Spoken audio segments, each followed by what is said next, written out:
Os bydd tân yn eich adeilad neu fflat, mae'n bwysig ymateb yn gyflym a pheidio a chynhyrfu. Yn gyntaf, seiniwch y larwm tân agosaf i rybuddio eraill. Yna, cadewch yr adeilad ar unwaith gan defnyddio allanfa tân agosaf.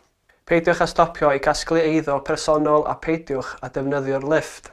Unwaith rydych tu allan, ffoniwch y gwasanaeth tân ar 999 a cewch i'r man ymgynnull.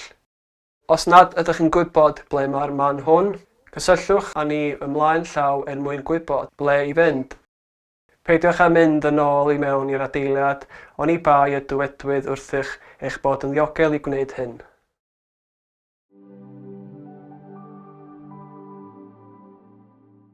Mae cadw mannau cyffredin yn glir yn holl bwysig at gadw pawb yn ddiogel. Mae mannau hyn yn cynnwys mynedfeydd, coridors, grisiau, cypyrdda metrs ac ystafelloedd tyllais bwriel.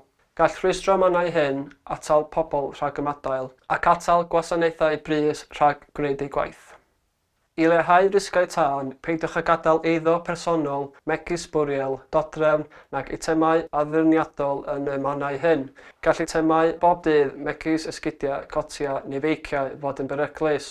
Os oes gennych falcony, peidiwch â chadw eitemau fflamadwy. Mae barbecues, cynnwyswyddion, tanwydd a poteli nwy wedi gwahardd.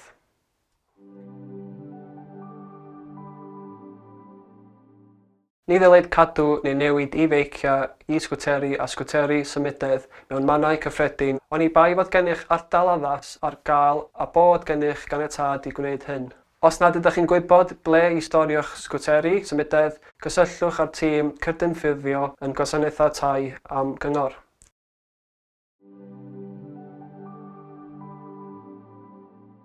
Mae swyddogion diogelwch tân yn archwilio yr adeilad yn aml ac yn profi bob larwm tân i sicrhau bod pawb yn ddiogel.